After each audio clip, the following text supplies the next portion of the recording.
Quero convidá-los a abrirmos nossas Bíblias no capítulo 7 do Evangelho de Mateus. Capítulo 7 do Evangelho de Mateus. E nós leremos a partir do versículo 13. Capítulo 7, a partir do versículo 13. Esses versos trazem a parte final do sermão pregado por Jesus, conhecido como Sermão do Monte, ou desse trecho do ensino de Jesus, da pregação de Jesus, comumente conhecido como Sermão do Monte. A palavra de Deus nos diz assim: entrai pela porta estreita, larga é a porta, e espaçoso o caminho que conduz para a perdição, e são muitos os que entram por ela. Porque estreita é a porta, e apertado o caminho que conduz para a vida, e são poucos os que acertam com ela. Acautelai-vos dos falsos profetas, que se vos apresentam disfarçados em ovelhas, mas por dentro são lobos roubadores. Pelos seus frutos os conhecereis. Colhem-se porventura uvas dos espinheiros ou figo dos abrolhos? Assim toda árvore boa produz bons frutos, porém a árvore má produz frutos maus. Não pode a árvore boa produzir frutos maus. Não pode a árvore boa produzir frutos maus, nem a árvore má produzir frutos bons. Toda árvore que não produz bom fruto é cortada e lançada ao fogo. Assim, pois, pelos seus frutos os conhecereis. Nem todo que me diz, Senhor, Senhor, entrará no reino dos céus, mas aquele que faz a vontade de meu Pai que está nos céus. Muitos naquele dia hão de dizer-me, Senhor, Senhor, porventura não temos nós profetizado em Teu nome, e em Teu nome não expelimos demônios, e em Teu nome não fizemos muitos milagres? Então lhes direi explicitamente, nunca vos conheci, apartai-vos de mim os que praticais a iniquidade. Todo aquele, pois, que ouve essas minhas palavras e as pratica, será comparado a um homem prudente que edificou a sua casa sobre a rocha. E caiu a chuva, transbordaram os rios, sopraram os ventos e deram com ímpeto contra aquela casa, que não caiu, porque fora edificada sobre a rocha. E todo aquele que ouve essas minhas palavras e não as pratica, será comparado a um homem insensato, que edificou a sua casa sobre a areia. E caiu a chuva, transbordaram os rios, sopraram os ventos e deram com ímpeto contra aquela casa, e ela desabou, sendo grande a sua ruína. Quando Jesus acabou de proferir essas palavras, estavam as multidões maravilhadas da sua doutrina, porque ele as ensinava como quem tem autoridade e não como os escribas. Senhor, nós estamos diante da Tua palavra que é boa, que é santa, que é perfeita, que é agradável, que é útil para nós, é indispensável para nós. Nós rogamos, ó Deus, que o Senhor abra os nossos olhos e que o Senhor prepare o nosso coração por meio do Teu Espírito Santo para que possamos acolhê-la com alegria e para que ela dê fruto em nossas vidas. Nós oramos assim, pedindo a Tua ajuda tão indispensável nesse momento. Em nome de Jesus. Amém. Há 2 semanas atrás, eu tolamente caí em uma fraude. E a ilustração é um fato real. Caí em uma fraude. Uma fraude bancária por telefone. E os fraudadores me enganaram porque o meu cartão de débito, que eu solicitei para o banco, foi interceptado, a correspondência foi interceptada. E as pessoas sabiam vários dados pessoais, meu telefone, meu CPF, minha data de nascimento, ligaram e me pegaram ainda num dia que eu estava meio convalescente de uma enfermidade, eu queria me livrar logo da ligação, e a simulação foi tão perfeita, parecia tanto realmente alguém de um banco pedindo autorização para enviar o cartão e pedindo dados para isso, que eu entrei bonito, né, na artimanha. Acabei fornecendo dados que permitiram que os fraudadores liberassem meu cartão e usassem. E foi ali eles fizeram uso do meu cartão um montante de R$9.000, que graças a Deus o banco devolveu. Então, conto isso sem drama. Mas para mostrar o seguinte, muitas vezes é difícil a gente discernir aquilo que é verdadeiro daquilo que é falso. Muitas vezes a simulação é muito realista. As aparências de algo falso, as aparências de alguma coisa que é falsa, de fato nos induzem ao erro e nós pensamos que aquilo é algo verdadeiro. Nesse ponto do ministério de Jesus, nós vemos o Senhor proclamando o seu ensino e trazendo a nós algumas das instruções mais preciosas do seu ministério, e vemos que quando esse sermão, ou quando esse trecho do ensino de Jesus, que nós nos acostumamos a chamar de Sermão do Monte, ele tem início, o evangelista nos informa que essas palavras eram dirigidas aos discípulos.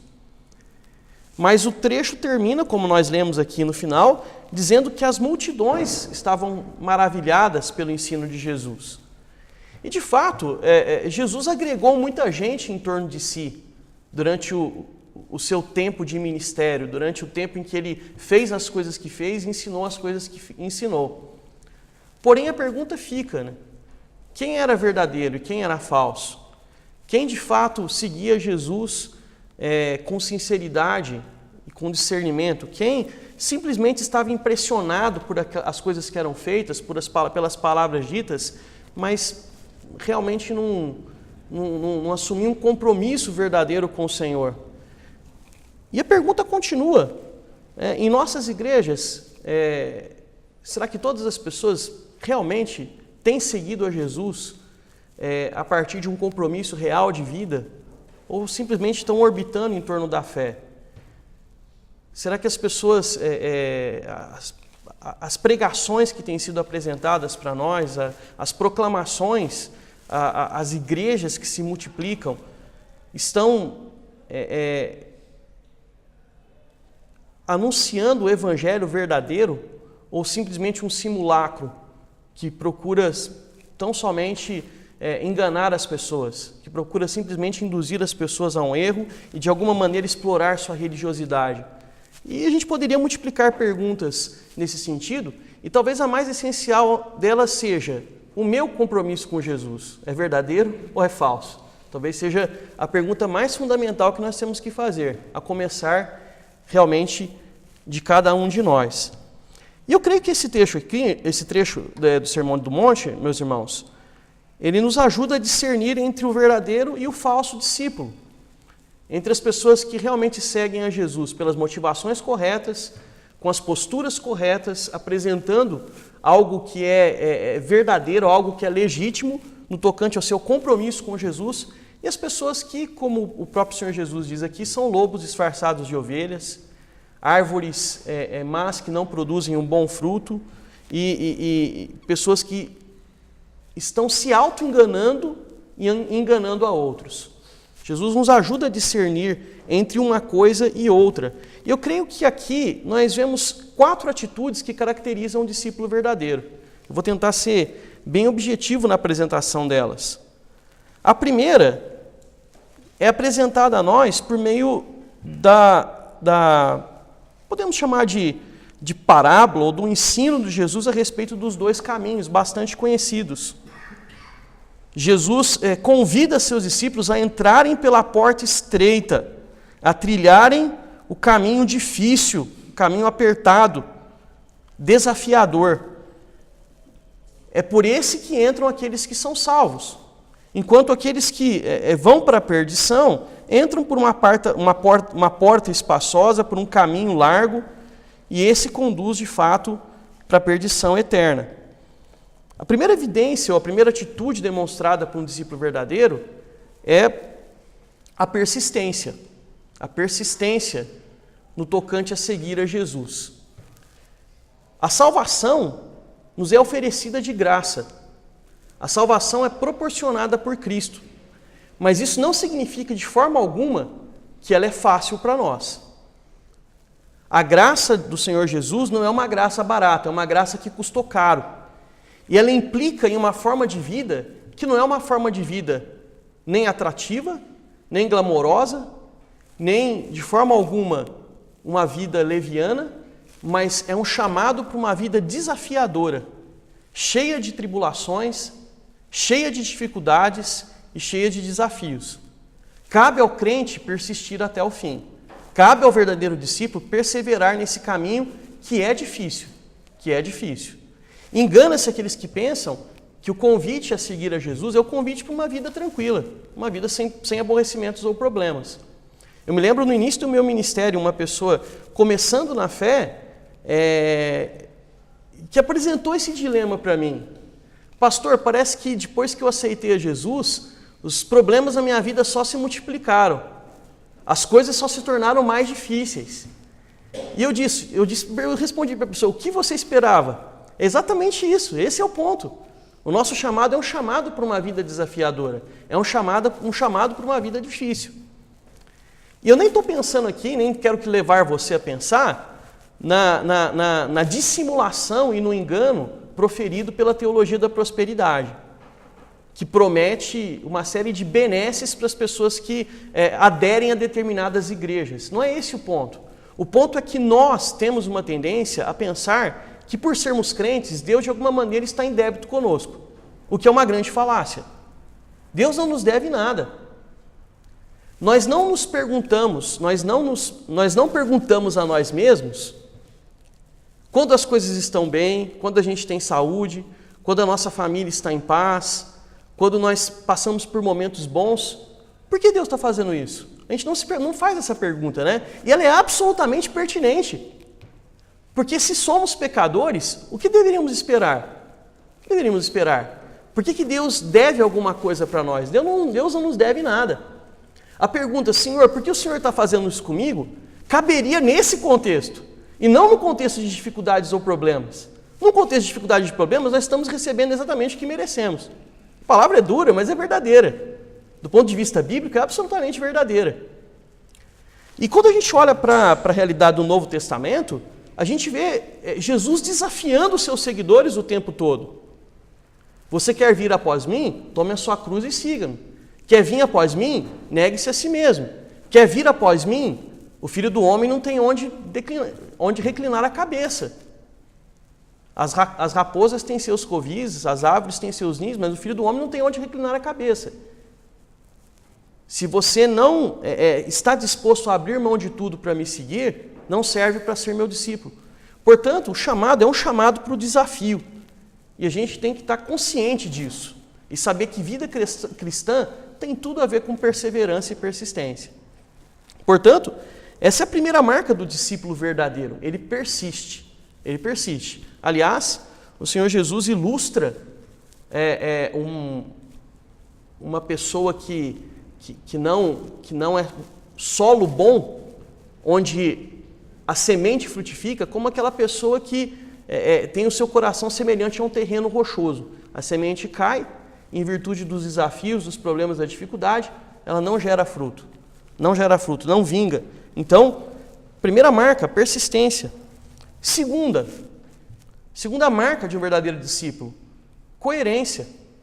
Veja só, acautelai-vos dos falsos profetas, diz o versículo 15, que se apresentam disfarçados em ovelhas, mas por dentro são lobos roubadores.